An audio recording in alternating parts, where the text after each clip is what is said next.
Welcome to the Michigan Runner Show. Join us each time as we explore the people, the places, and the events that shape our great sport.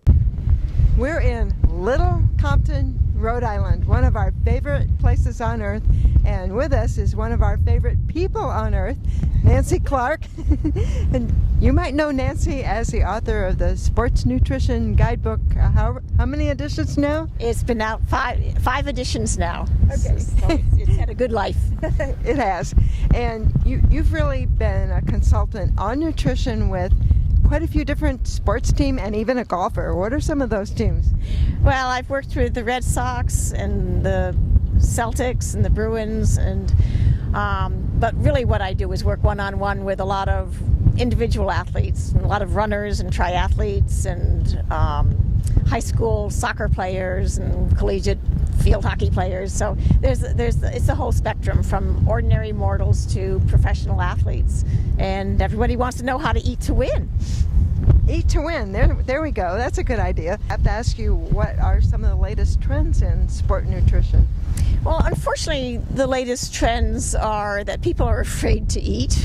I mean, it's like, oh no, don't do carbohydrates, or else, oh no, don't eat meat. You have to be vegan, and people are just so confused about good foods and bad foods, and there's so much trendiness going on. Yeah. And so a large part of what I do is to remind people that food should be one of life's pleasures. Yes. And that the E in eating is for enjoyment, and to remind people that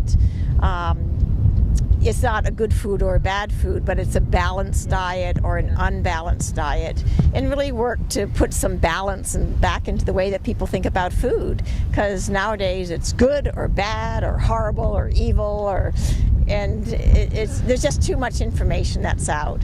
So a large part of what I do is just allaying the confusion and reminding people that food really works in terms of enhancing performance. And sometimes people are amazed that when they change what they eat, that's like, wow, I ran faster. Yeah, maybe it's because I was training better or something. It's like, no, maybe you were fueling better.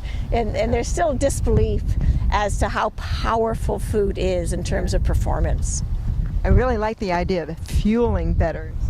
Fueling better, feeling better, performing better, and it's getting into all sports. I mean, be it running, triathlons, golf, tennis. I mean, it's just rugby. And when it's at the professional level and trickles down into the collegiate level and the high school levels, and if we can get the younger kids really paying attention to what they eat, hopefully it'll start lifelong health habits, because certainly we know that America needs to get a little bit healthier.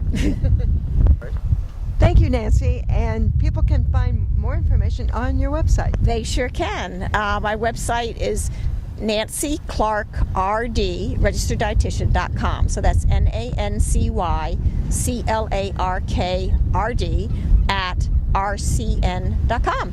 And I have a blog there that has a lot of information on a variety of topics. I've got information about my sports nutrition guidebook, my food guide for marathoners, food guide for new runners, and handouts if you're a coach looking for some handouts. So there's a lot of teaching materials as well as nutrition information. Nancy, thank you. Well, thank you, Jenny, and it's a pleasure to have you here.